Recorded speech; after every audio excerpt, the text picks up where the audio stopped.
हाय दिल। तुम किसकी कहानी में हो? अपनी या मेरी? मैं जब कुछ लिखता हूं तो मेरे दिमाग में, मेरे दिल में जो आइडिया आता है वो शब्दों में नहीं होता। वो होता है एक एहसास, एक फीलिंग, जिसे मैं सोचकर कोशिश करता हूं शब्दों में डालने की। सोचने और लिखने के बीच में वो कहानी बदल जाती है। ज्यादा नहीं, बस थोड़ी। जो हम कहना चाहते हैं उसे कहने के लिए हम ये शब्द हमारी कॉमन लैंग्वेज का इस्तेमाल करते हैं।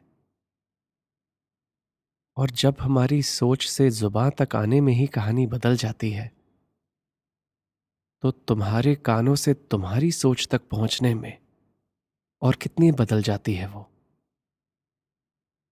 तुम किसकी कहानी सुनती हो? मेरी या अपनी? प्यार की कहानी में प्यार के एहसास को प्यार की भाषा में बदलना, जब तक हम ये सब समझते हैं तब तक कहानी ही आगे बढ़ जाती है। दोनों लोग अगर अपनी अपनी कहानियां जी रहे हैं तो प्यार कैसे होता है? अलग सोचते हैं, अलग शब्द निकलते हैं, भाषा सेम भी निकले तो बात कही अलग जाती है और सुनी अलग। और इस सब में भी कहानी अपने ही अलग ट्विस्ट बना लेती है।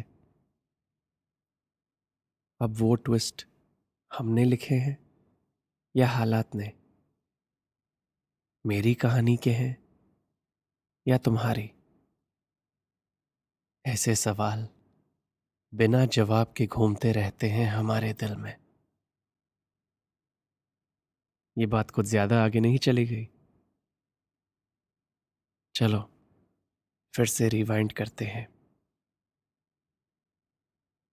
पिछले एपिसोड में हम वहीं थे, ऑडिशन के अगले दिन, कैफे में बैठे, पाव भाजी खाते खाते, जब मैंने तुमसे पूछा वो फुल बेचैनी से भरा सवाल, क्या हम ये कहानी साथ में लिख सकते हैं? तुमने कहा अगर मुझे ही स्क्रिप्ट लिखनी होती तो मैं राइटिंग के लिए अप्लाई करती, राइट? तुम्हारी बात सुनकर मुझे तो लगा कि बात तो हाथ से निकल गई। अजनबी हैं हम, 12 घंटे पहले मिले हैं और मैंने सीधे इतनी इंटीमेट बात कर दी। क्या सोचोगी तुम मेरे बारे में? यही कि मैं फ्लर्ट कर रहा हूं, राइट? सोचा कुछ और, बोला कुछ और, सुना कुछ और, राइट? मैं चाहता था कि ये सीन डिलीट हो जाए, तो मैंने तुमसे पूछा तो फिर हमें क्या करना चाहिए? तुमने कहा टेल मी, एक लड़के और एक लड़की में क्या फर्क होता है? मैंने कहा ये तो ट्रिक क्वेश्चन है, तुम ही बताओ। और फिर दिल, मैंने पहली बार तुम्हें हंसते हुए देखा। मेरी कहानी के लिए तो ये हंसी भी एक हसीन ट्विस्ट है। तुमने हंसते हुए कहा तुम जो सोचते हो उसे कहने से इतना डरते क्यों हो? मुझे लगा कि तुमने मुझे पहचान लिया इतनी जल्दी। सच कहना कब भारी नहीं पड़ता, राइट? तो मैंने कहा क्यों डरता हूं पता नहीं, लेकिन डरता हूं ये तो सच है। तुमने पूछा क्यों? ऐसा क्या हो जाएगा अगर तुमने अपनी फीलिंग्स शेयर कर दी?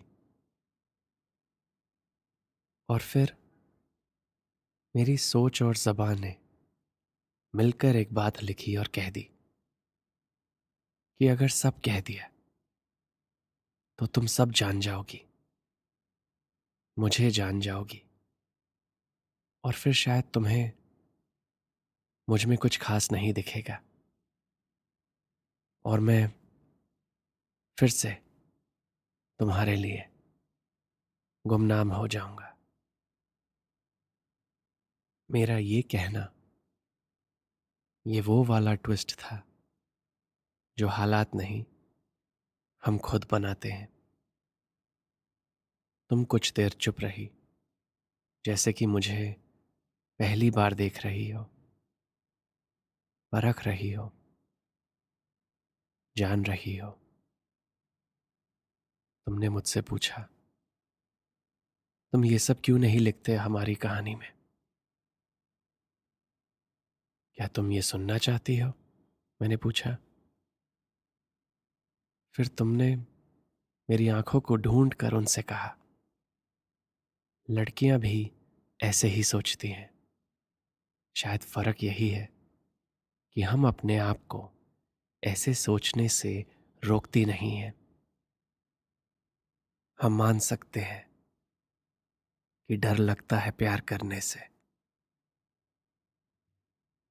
मेरी सोच और जुबान का वो डायरेक्ट कनेक्शन बिना लॉस्ट इन ट्रांसलेशन के अभी भी कायम था। तो मैंने कहा, तुम्हारे दिल का एंटेना ट्यून्ड है। जैसा मैंने सोचा वैसे ही कहा, और तुमने आई थिंक वैसे ही सुना,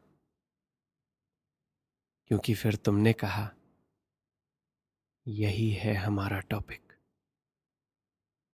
क्या? दिल का एंटेना? मैंने पूछा।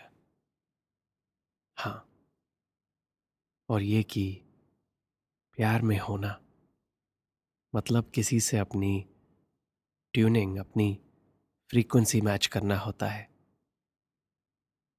मैंने सोचा और कहा कि दिल एंटेना है और प्यार उसका ट्यूनर। ये सुनकर तुम काफी एक्साइटेड हो गई थी, लेकिन एक पॉइंट बाकी था सेटल करना। तो मैंने पूछा, लेकिन हम इसमें तुम्हारा वो लड़कियों का नजरिया कैसे डालेंगे? और फिर आया अगला ट्विस्ट, तुम्हारा बनाया। तुमने कहा, तुम जानते हो कि मैं मजाक कर रही थी, राइट? क्या मतलब? मैंने पूछा। मतलब कि मैं तुम्हें दिखाना चाहती थी, समझाना चाहती थी कि कितना फर्क होता है लड़कों और लड़कियों की सोच में। तुमने मुझसे बिना बात करे हमारे ऑडिशन का पीस डिसाइड कर लिया था। डोंट माइंड दिस, बट ऐसी असम्पशंस लड़के जल्दी कर लेते हैं। मैं इस फैसले में तुम्हारा इक्वल होना चाहती थी। फर्क यही है कि मुझे अपना ये हक मांगना पड़ा, तुम्हें याद दिलाना पड़ा। हम एक ही लैंग्वेज बोलते हैं और फिर भी एक दूसरे को समझ नहीं पाते। Isn't that funny? दिल, तुमने ये सब बोलकर मेरी बोलती बंद कर दी। I felt like an idiot. मैं अपने दिमाग में क्या क्या बातें बना रहा था कि मुझे तुमसे प्यार होने लगा है। 12 घंटे पहले मिले थे हम, और तुम्हें बिना जाने, बिना तुमसे बात करे, बिना तुमसे कुछ कहे, कौन होता हूं मैं तुमसे प्यार करने वाला? तुम वहां आई थी अपने नए पार्टनर से मिलने, मुझे परखने, और मैं तो अपने मन में तुम्हें अपना पार्टनर बनाकर चल रहा था। मेरी सोच छोटी थी, बेबुनियाद थी, इमेच्योर थी। तुम कुछ और कह रही थी, मैं कुछ और सुन रहा था। मैं अपने रास्ते से भटक गया था और मुझे पता भी नहीं था, लेकिन तुमने मुझे उस दिन सही रास्ता दिखाया and I thank you for it. बहुत जल्दी ही तुम्हारे साथ ये प्यार के चक्कर में पड़ने लगा था। अपने दिल के एंटेना को रीट्यून करना था मुझे, क्योंकि उस पल में ये हमारी कहानी नहीं थी। मेरी कहानी अलग थी और तुम्हारी अलग, और यही सही ट्विस्ट था,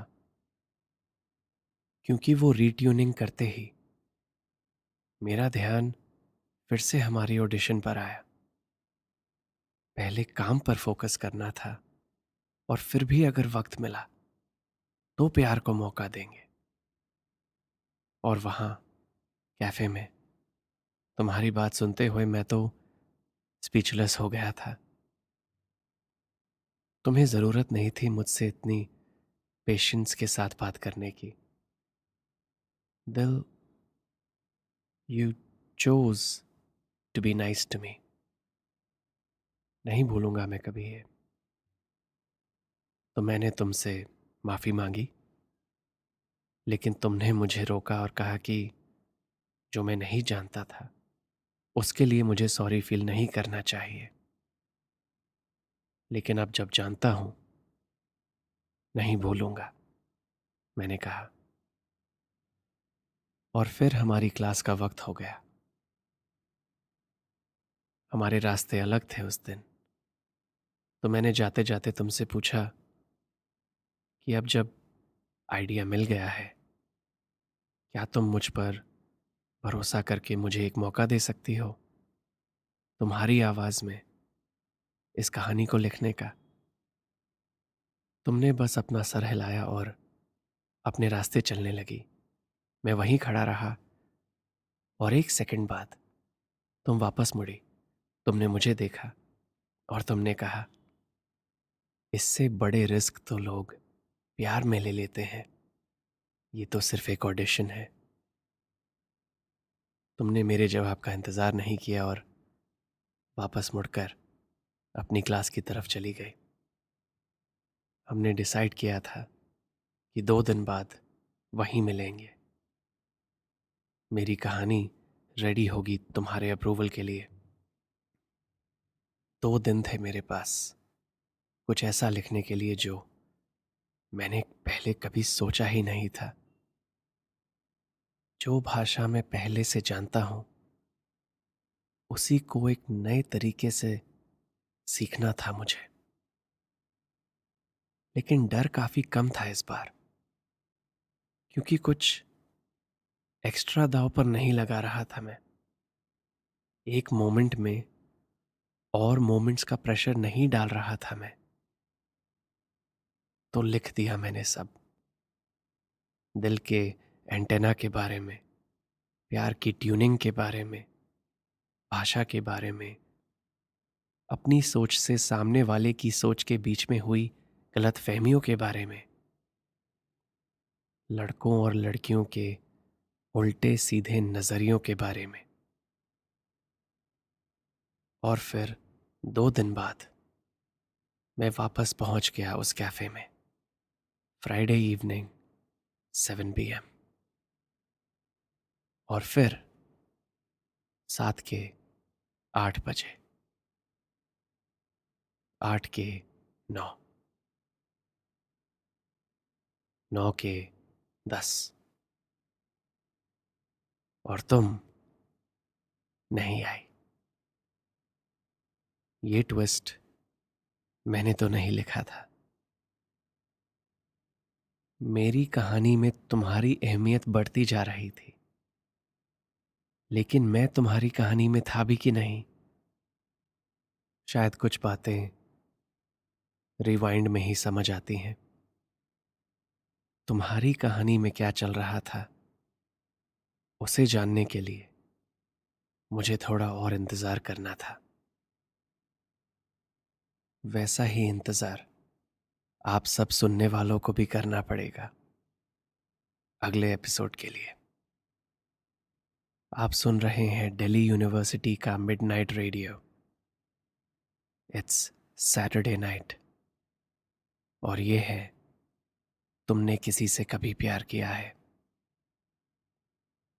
गुड नाइट दिल।